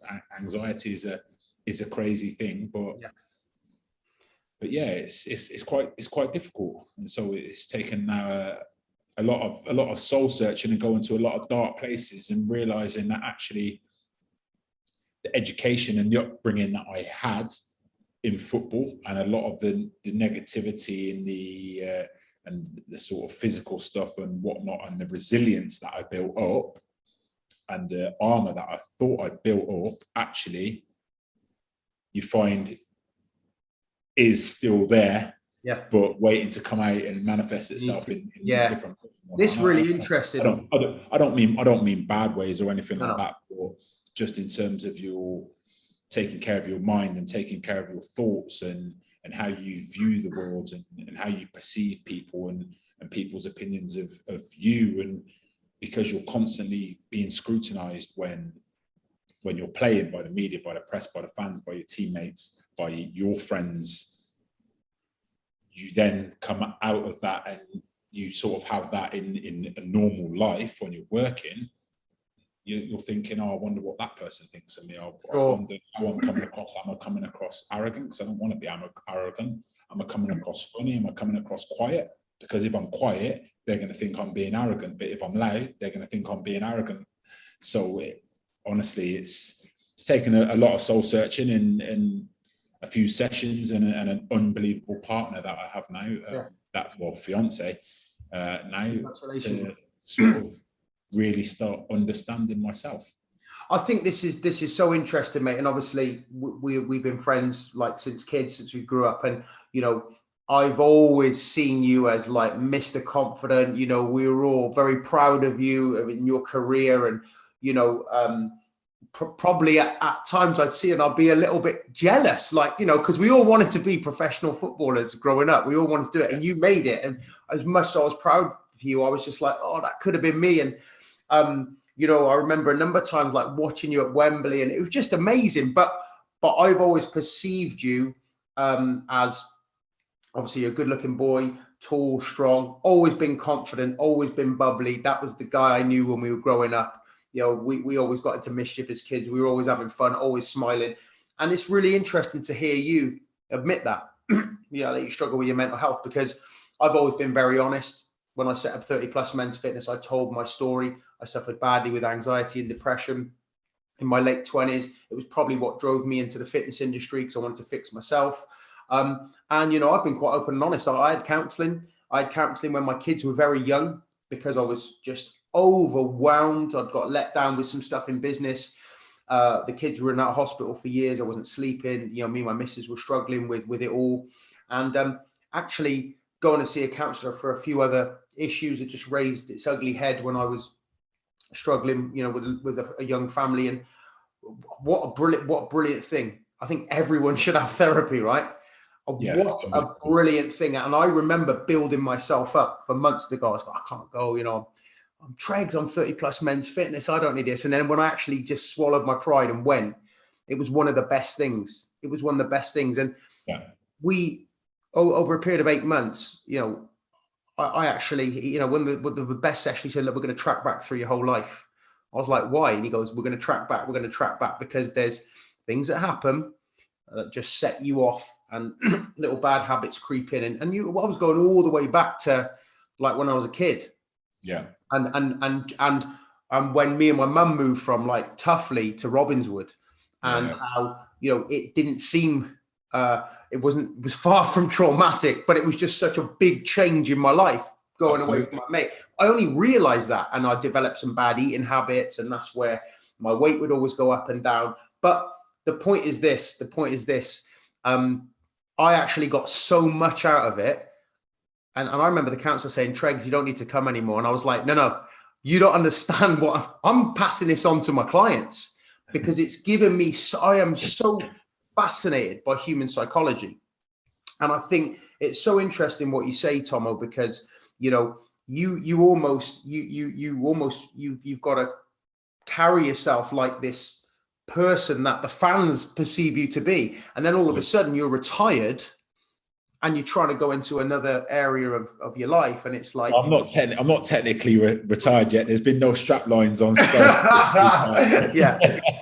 About the retirement. But mate, you are absolutely 100% correct. I went, one of my big breakthrough sessions was exactly the same one, where you go through your past and stuff like that. And it's crazy when you start to look at stuff and you realize that as a professional athlete, you become very good at compartmentalizing things, because you have to. Because I can't go out and play on a Saturday if I'm worrying about what she said or what he said or what's happening there. I have to just focus on the game. Yeah. But what I didn't realize is there's nothing happening with them things that I'm compartmentalizing. It's just building up into a hell of a filing cabinet. And so I've just got a massive history of my entire life in compartments, which, as you say, rear their head in ugly little heads in bizarre ways. And it's a mad thing. And I think it's fantastic that you said your story and you've been so open and honest about it. And I think it's something that as guys, they're now beginning to be more open and honest about it. I think there's still a little bit of apprehension about doing it, because we're guys at the end of the day. We're not supposed to have emotions other than testosterone and be guys, but we do. And when you suppress those things, that's when issues start to happen. But it's incredible just talking to somebody and actually beginning to gain insight and understanding to why you think the way you do, or why you behave the way you do. Even to tattoos. Yeah. I've established their armor. Wow. So I've got tattoos. One's about it's the Serenity Prayer, but it wasn't the Serenity Prayer when I got it. It was that grant me the serenity of mind to accept that which I cannot change, the strength to change things that I can, and the wisdom to know one from the other. That was to do with my life. I was always getting in trouble fighting other people's battles for them and wanting to change the world for everybody else and getting myself in trouble. So I got that tattooed, and I got one about faith on this arm. My mum sent me one that I've got on my back, and then I got at 21, and then I got the rest of it, which was Marianne Williamson, Our Deepest Fear. I think they used it in Coach Carter about 4 or 5 years after Samuel L. Jackson talks about what's your deepest fear, about being inadequate. It's all about fear and faith and power and self-belief and confidence and love. And I've unwittingly just had them tattooed all over myself. And wow. Like the counsellor said, you're building yourself an armor. You're trying to armor yourself with stuff. And I'm like, you know what? Yeah, I didn't get pictures and that. I was more interested in words and writing, and I've got them tattooed all over my body. It's an interesting thing, and I think that's the biggest thing is understanding your mind and understanding that it's okay to talk to people, and just talking to people sometimes is massive, and it can be enough. It might not be enough. It might uncover more, but just being able to talk to somebody, and I don't necessarily mean about just talking to your mates either, because it is different. It is different talking to your mates to talking to a professional person about it that sits there and they're not judging you, and they've experienced it, and that they've qualified. Talking to your mates is great, and it's fabulous that you can get things out in the open and hopefully feel that you're not being judged. But I think if people are thinking actually there might be more things to uncover, then go and speak to someone 100%, because like you say, it stays with you. It doesn't go anywhere. It just becomes a massive filing cabinet. And it can be you driving down the road and something triggers you off, or someone looks at you funny, or you think that somebody's said something that they haven't, or the way somebody else is carrying themselves, or it can set off and cascade a lot of different things. And I think mental health, and that's not just for men either, that is for ladies as well. It's exactly the same, and more pertinently in these times, children as well. It's massive. We've got to take care of our minds. We have to, because it's under constant bombardment and constant attack on social media, news. Everything is just negative, and you've got to look after it. You've got to take care of it, because you're absolutely right.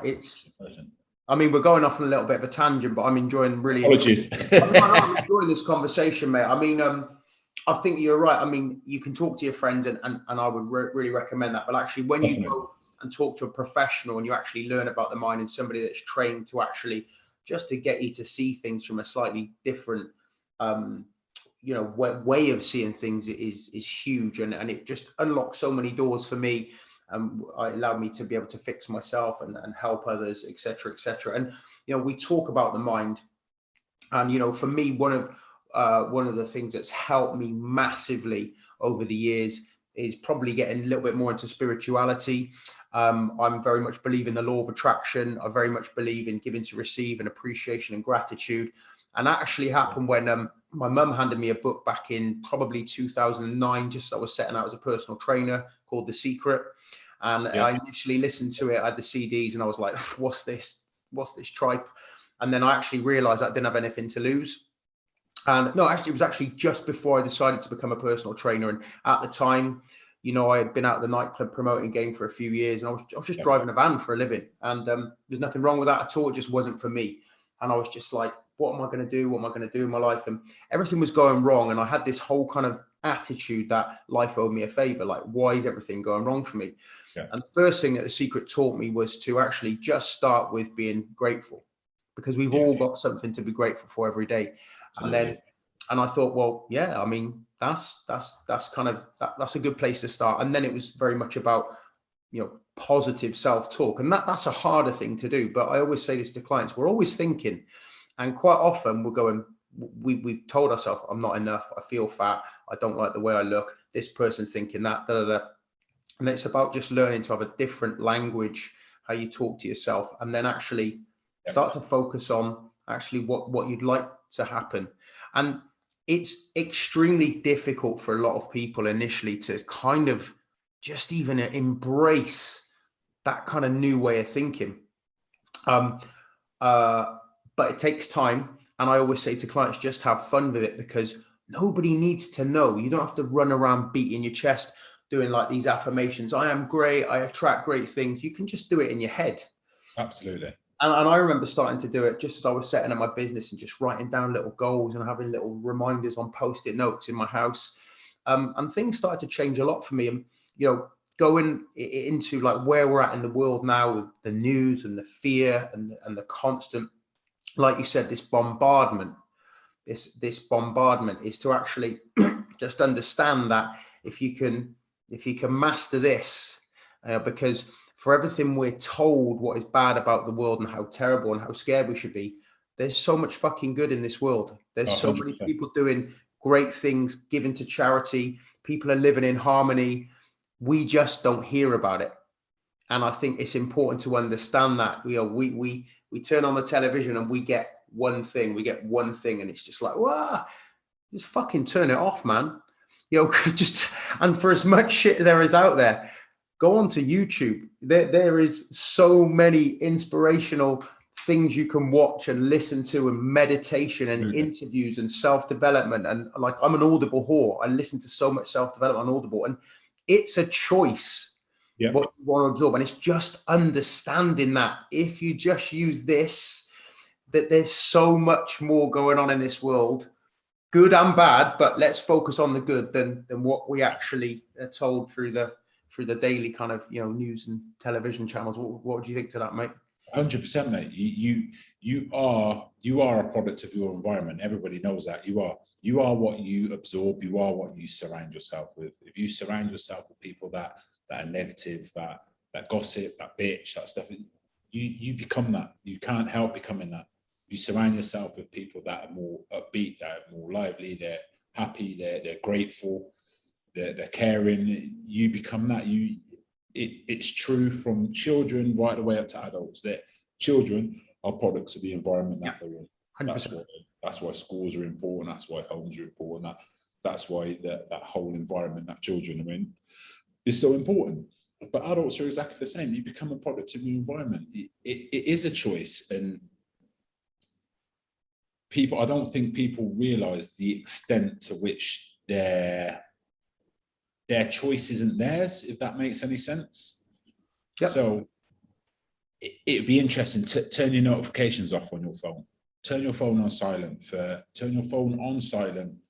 an hour a day or 2 hours a day, and see how just doing that physically starts to affect you, how twitchy you start to become, how nervous you start to get, or like want to look at your phone and what. Why is that? Is your phone controlling you now? Or is it your phone? Yeah. What do you need notifications on? If there's a notification, are you the sort of person that just picks your phone up straight away and looks at it, responds to it, and then dives into Facebook or Instagram or all that sort of stuff? Or are you more in control of that? And it isn't just about the social media and stuff like that. It's like, it goes back to what we said. It's controlling your mind. You are in control of you. You're in control of your space. You're in control of your environment. Don't let other things control that, or tell you what you can do, what you can't do, what you should be listening to, what you should be thinking. Take time to actually sit back and critically think for yourself and think, what do I think about that? Is there another perspective? Is that right? And I think that's half of the battle that we're fighting at the moment. One thing that you said was that you got diagnosed with anxiety, and I never knew that, mate. So fair play for you for opening up and talking about it. And I suffered that massively. I started with panic attacks in my late 20s, which then I was just like going around. I had a brown paper bag in case I had panic attacks, and I was nervous. And then that turned into depression. So anxiety was like feeling on the edge all the time. And then the depression was a real thing whereby I could sleep 10 hours, but I'd wake up and I'd be exhausted and tearful.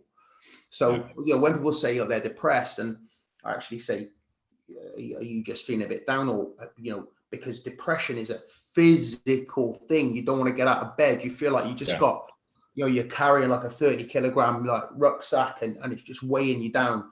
What was your initial experience of anxiety? How did it manifest itself? And when did you realize that you actually needed to go and talk to someone? So anxiety for me, and like panic attacks started just driving. Funnily enough, I used to drive fast. I used to be all right. I used to go up and down to Leeds, up and down the country in cars, nights, no problem. All of a sudden, I got into a car one day to drive, and I literally felt like the car was going off the road. I'm like, hold on, what's going on here? I started sweating. I started shaking. I couldn't go past 5 miles an hour. Just literally out of the blue.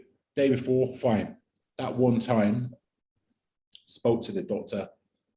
You've had a panic attack. And I'm like, a panic attack? Why have I had a panic attack? I've been driving for like 30 years, and I've just got in a car one day, and all of a sudden, I can't drive because I feel like I've got no control of the car. And it was a bizarre feeling, but for 10. Until now, still really. I used to not be able to drive on motorways at night, so I used to have to go like the back route. So when I was going from Kidderminster or wherever back up to Holmes Chapel and whatnot, I'd have to go the back route. So I'd have to go on the A roads. Wow. I could drive not as fast as I wanted, obviously within the speed limits and stuff like that, but I could drive on A roads, no problem. As soon as I got on a motorway, I was like that on the inside lane. I had to sit behind a car with lights on, so I felt like I could follow it, and I was like proper gripping onto the steering wheel, and it was a bizarre feeling. But then that sort of continued. That I've subsequently realised that I would go into social situations, which sounds strange coming from someone that's played in front of 60,000 people and been involved in a team sports. I'm going into social situations and I'm getting sweaty. I'm getting nervous. I'm talking a lot. I'm drinking a lot, because social situations might be out and about, not necessarily out in town, but if you're going to meet people at dinner and whatnot, I'm starting to drink more, because I'm worrying about what that person thinks about me. Yeah. What they think that I think that they're like. Crazy. It's making me drink more, and I end up getting drunk, and it's like, what are you doing? It's crazy how the mind works. So that's how the anxiety started. It started with a drive-in, and then having had the session like you said that you've had, and now I'm realizing, well, actually, yeah, I get nervous when I was playing football. It was the same. I would go to team dinners and stuff like that, and I'd be nervous about going to team dinners. Wow. These are guys that I share changing rooms with every day and have the banter with and consider mates and that. Yeah. And I'm nervous about going and sitting at a dinner table and that. I just want to jump in a sec there, and because this is really interesting, but I've put this in my book, which is going to be out later this year. Little drop in there, but I actually put it's called "Don't Slow Down." By the way, I actually put in it that for me it was when I had weight problems that I have refused to go somewhere to meet somebody new, because in my head the people that I have not yet met are judging me about my weight and my appearance, so I'm not going. Yeah. So I just said that again. I'm refusing to go to social occasions because the people I've not yet met are already judging me based on my own lack of self-worth. Yeah. Mental, mate. And it is absolutely, it's absolutely mental. But then you start altering your behaviour. Yes. To try and meet them to what you think that they think you should be like, if that makes any sense. Mate, this is really interesting because we're sat here now as two guys in our 40s. You know, we've known each other since we were 10. And I remember at times in my 20s, you know, I lost myself. I was a nightclub promoter. I was promoting garage events, and I was becoming someone else in those environments because I thought I had to be. And it's only really now, you know, doing something that I totally love. Like, I love my career. And I always say to my boy, my eldest, John, so look, you know, you got to just do something you love, son. Just do something you love, because daddy hasn't worked today in 15 years. And he's like, what do you mean you haven't worked, dad? I said, no, I go to work, but I don't work because I'm passionate about it. And I love what I do. And that's what the message. And it's only really now in my 40s that I can totally be who I want to be. This is me. This is, and I think it's so interesting to be able, when you get older and you can look at it and you go, who was I there? What was I doing then? Like, but you just, that's all part of the growing up process, right? Maturity. Of course it is. And you have to say an element of being in a position to be able to reflect back on stuff and understand your mind and stuff like that is helpful. Do you know what I mean? So that's why we have to say that it just starts with a couple of minutes a day of just like taking stock of what you're thinking about and why you're thinking about it, because not everyone might not be doing the job they love to do. A lot of people aren't doing what they love doing. They're doing it because they've got to pay bills and they've got to do this and they've got to do that. That doesn't stop you from still taking stock for 5 minutes a day when you get up or when you go to bed or whatever, and think, well, what have I done today? Why have I felt like that? How's that gone? Why is that led to that? Or why am I feeling the way I'm feeling? Because it's crazy, like how your mind and your body are actually linked in that, and thoughts that you have can actually physically manifest themselves in your body, like when you're sweating and talking faster and drinking more and stuff like that, because you're anxious about something. It's crazy, but we're not all fortunate enough to be able to be in situations where we control our own days and our own work hours, and when we work and when we don't. And I think COVID's put a lot of people into the same boat, and they've quickly started to realise, actually, those mates ain't as good mates as I thought they were, or I really do need to spend more time with my kids and not on my phone, or I need to talk to my mum more, and need to talk to my sister more and whatnot. So there are positive things from COVID. I know we've jumped onto something totally different. I think but it's related. I think there are some positive things that people have learned. And don't get me wrong, I know there's been some horrendous things, and my heart goes out to absolutely everyone. And I think it probably is everyone that has had some sort of loss or something bad has happened because as a direct result of COVID. But I think also, if, like you said earlier, if you link back to that, and if you look for the good in some things as well, especially that, there are some massive positives to come out of it. 100%. But I mean, if we want to go talking about the sort of pandemic and things like that, I remember, you know, I'm loving this conversation, mate. We're just going to keep chatting. It's absolutely brilliant. Tommo is going to be pushing midnight there soon, mate. I love it. But here's the interesting thing. When we went into the first lockdown in 2020, you know, I remember I was training for the Manchester Marathon at the time. This was going to be my first ever marathon. I just started my taper, and then, you know, it was like, right, everything's closing, gyms are closed, races are cancelled, boot camps closed. I shit myself, mate. I'll be honest with you, I shit myself.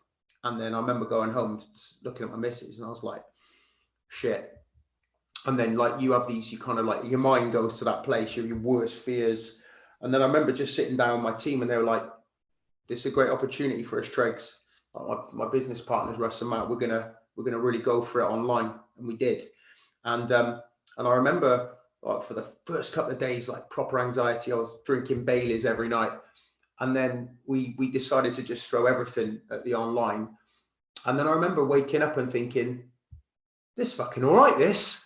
I haven't got any overheads. I haven't got to drive anywhere. I'm not spending any money on fuel or sustenance. And then the kids learned to ride a bike, and then they learned to ride scooters, and we were going on fantastic dog walks every day, reconnected with my missus. And I think that as humans, we have to adapt. We have to adapt and pivot. And I remember hearing that word pivot a lot of my fellow fitness professionals, and I was seeing these gurus coming out going, yeah, this is a great time. I'm really excited. And I was thinking, why aren't I feeling like that? But then I eventually did. And I think that, I will always look back on this as it presented me with a unique opportunity to get 30 plus men's fitness into a position that I was always kind of threatening for it to get into. And I think it just allowed us to kind of take stock, because I'll always end up being busy no matter what. I don't like sitting down. I'll always end up being busy. And, prior to this whole lockdown, the first time I was everywhere, still coaching 7 days a week. And when I actually took stock and stopped, I was like, Tregs, you don't need to do that. Like, you don't need to do that. And so, it's been tough for a lot of people, but I think that one thing I read is that you could give two people the same set of circumstances, and one person's going to bitch and moan and complain, and the other person's going to go, well, it's not fucking ideal, but let's try and make something of it. And it all comes down to this, the mindset, Absolutely. And like, that's unbelievable. And you found an opportunity in adversity, and a lot of people have done that. But I think I'm on the other end of that, and I'm where other people will be. And I lost my job because of COVID. Go on. So here I have been 6 months without work. Wow. So I'm sitting here like, hang on a minute, what's going on? And I'm so thankful that the fiance I'm with now is in a stable job, and she's able to support us, and I'm able to go out and do little bits and bobs and whatnot. But it's been horrendous. Just as a man, I'm like, I need to provide. I need to go out and work. I need to be able to pay this. I need to be able to pay that. I need to pay for put a roof over it and all that sort of stuff. But so I've been on the total opposite end of that. Wow. However, I'm doing a master's degree in performance coaching, and had I not been off for that time, there's no way I'd have been able to get to the point I am with it now, where I think I have three assignments left to hand in, then my dissertation. So I've had a lot of spare time to be able to literally sit there and hammer out the assignments and hammer out the research, and there's a lot of reading with it. So I've looked at that and gone, do you know what? I'm going to take a positive out of it, but that doesn't detract from the fact that I hate the fact that I've been out of work for that amount of time, and I hate what's happened with COVID, but because of COVID that I'm in this situation. But you know what? I'm grateful that I've had the opportunity to be able to dive really and get into my master's degree. So prior to the lockdowns, obviously we know you're in Hong Kong. I've already said you were coaching. Were you not able to kind of like move anything online, or but what's it looking like now for the future? What's the situation with the lockdowns there, et cetera, et cetera? So it's strange here. So I was just working for a coaching company out here, and initially it was the protests out here. So a lot of the sports got shut down. So that was problematic. And then the COVID started, and the social, unlike the UK out here, they're like shut down. Within a day, they'll shut schools, offices, everything, sports, everything will be shut. And then it'll gradually come back with, oh, you're allowed in groups of 2, but you're not allowed to do sports. You're allowed in groups of 4, but you can only do groups of 2 for sports. And it's crazy. So in the end, I ended up losing my job because of it, because there was just no football going on. It created an opportunity to do sort of one-to-one coaching and stuff like that, of which I was able to work with a couple of people. But now it's opened up to the extent where sports are allowed now, and you're allowed the maximum number of players that can play in a team to train and play games in that scenario. But if you go out for something to eat, you're only allowed tables of 4. You've got to have a leave home safe app. You've got to do all that sort of stuff. But interestingly, even if you've been vaccinated, it's still the same rule. It's still the same rules. So it's great, but not so great. It could be a lot worse than it is, but it's not perfect. But people are just trying to do the best they can, and that's the same all over the world. I guess people are just trying to make the best of a situation, and you no longer take for granted what you had before. Yeah.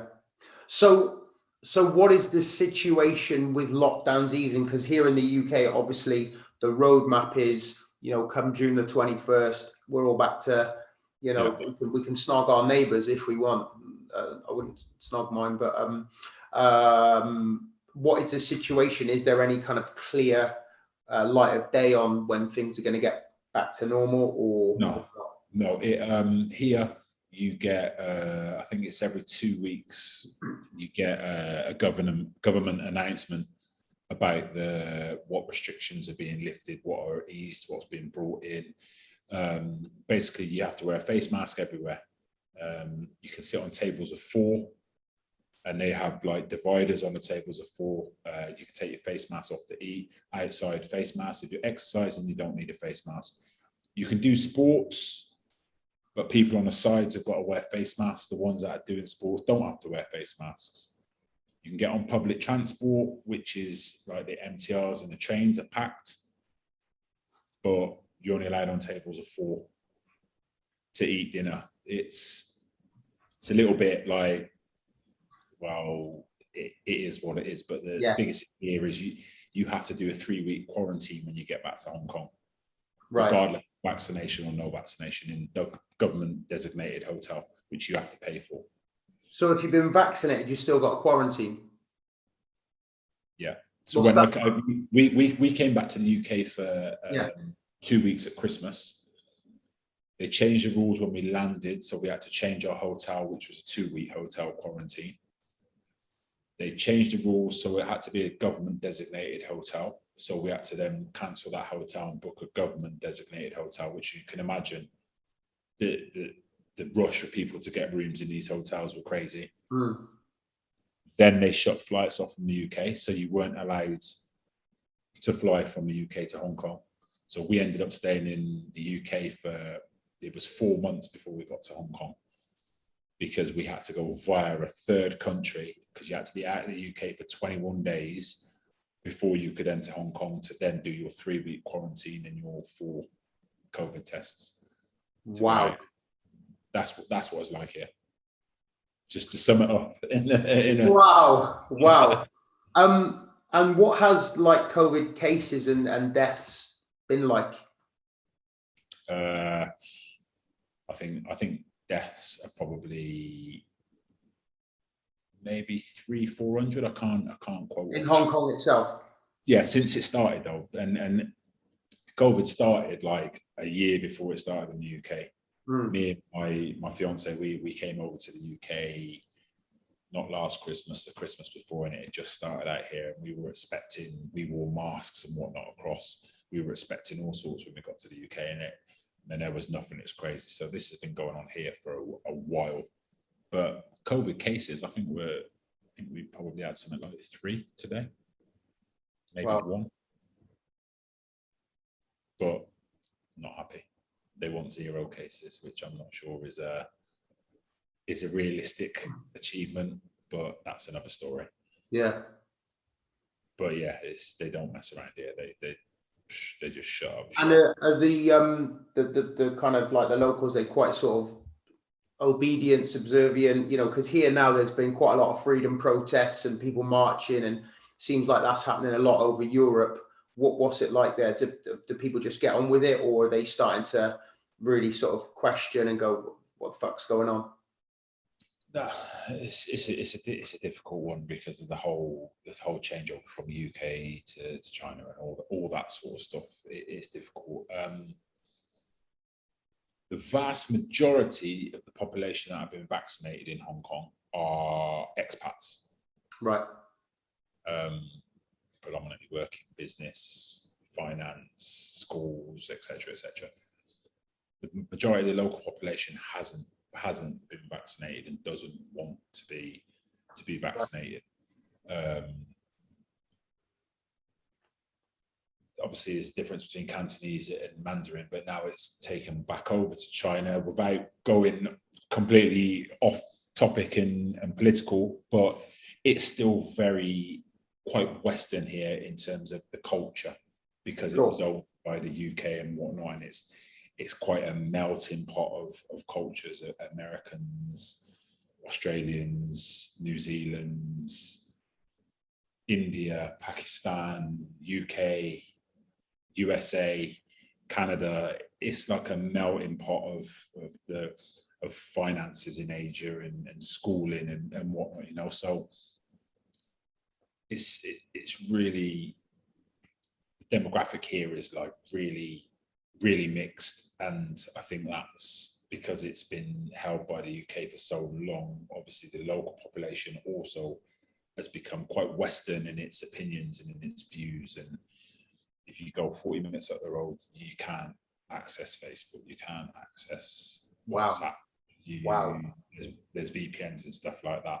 Okay. Yeah, as soon as you come across, it's business as normal. So it's interesting. It's interesting, and it's certainly a watch this space, because it seems to be developing. Yeah. Where's it heading, mate? For me, or for everything in general? We'll talk about yourself. We'll talk about where it's heading for Wayne Thomas. But where's it heading? Who knows? With the whole COVID, with the whole passports, with the whole Hong Kong world, who knows? I don't think if anyone knows where it's heading, then I think they'll be very sought after people for the next couple of years. So I can't see it regaining any sort of real normality for a couple of years, to be honest with you. In terms of me personally, I am looking to go into teaching. So ideally, I'm going to become a PE teacher at some point, but just maybe going in as a sports coach initially, and delivering some football and some other lessons, which is quite exciting to get involved in rugby and tennis and all those things. Brilliant. As well, to then become a PE teacher, because I think, as I alluded to earlier, I've been in football now for 26 years as a primary source of income through playing and coaching, and I've seen brilliant things and I've seen not so brilliant things, and the stability with it now seems to be a real issue. It seems to be very short-termism in football at the moment, and I think it's time, while we're still young enough at 42 to start a new career, to start a new life. So I'd aim to get into teaching, because I think I've learned now that there are so many transferable skills from being a coach into being a teacher, that it's quite a good profession to be able to blend with what I already have and the experience I already have and what I'm learning, and then to coach part-time. That's what I want to do. So go back to coaching, because I love coaching and want to develop the players that I'm working with, but not see it as something that is bringing my primary source of income in, to go into something more stable, primary income, and then develop the coaching after that. And the plan is to remain where you are in Hong Kong? No, we will definitely be returning to the UK. Brilliant, awesome, mate. We'll have to hook up. So where are you planning on going to? Where are we planning on going to in the UK? Yeah. Who knows? Who knows? Really amazing, mate. Let's see where you end up. zone 1, zone 4. We'll always welcome you here in Wales, mate. You always got wherever we're allowed, mate. But yeah, we're sort of just living day to day, week to week, month to month at the moment. Yeah. Just living in the moment. I know it sounds cliche, but just trying to live in the moment and appreciate every day and who you get to speak to that day and what you get to see and experience and witness that day, and then see what happens. Small steps, my friend. I think that to sort of round up what you're saying about kind of living in the moment, and we may end up talking for a little bit longer, but I think it's really interesting, like, you know, chatting to you and finding out what you know, because even though we've known each other since kids, there's been years that we haven't really been in touch. And it was great because when I had this idea, you were the first person I messaged. I was like, Tommo, we jumped straight on a Zoom and had a good chat. And I think just to kind of end up, because, you know, this, for me, this podcast isn't just going to be about health and fitness. As you know, me and Wayne have just spoke about football. We spoke about, you know, mental health. We spoke about the pandemic, all kinds of stuff, spirituality. And I think that for me, one thing I've learned is that people always say, I'll be happy when. You know, I meet a lot of people say, oh, when I lose a stone, I'll be happy. I always say this, I'm happy every day. I'm happy going to the gym, coaching my clients, seeing my kids, doing the school run. I think happiness is, it's not so much a destination. It's just trying to just do this kind of stuff that you enjoy day in, day out. One guy I worked with many years ago, he just said, design your perfect average day. And that really stuck with me. We did this little project on this course where you design your average perfect day. And he says, look, I don't mean sitting on a beach, sipping cocktails, because even that would get boring after a period of time. What does your average perfect day look like? And that's something that I've really worked on myself. And he said, you know, what time do you wake up? Do you have coffee? Do you take your kids to school? And like little things like that. I think that for me personally, I've got that down to a bit of a T now with doing the school run every morning, waking up, having a coffee, cuddling the two dogs that we've got, and then not rushing into work and just being just things like that is really one thing I've noticed more in my 40s and in my late 30s is just taking joy in just everyday stuff. I don't think, yeah, it'd be great when I can go on holiday abroad again, but I'm not like, everything will be great when we can go on holiday abroad again. We've just spent quite a bit of money on camping gear and we're going to be going camping for the rest of the summer. So that's Tregs mused and then replied.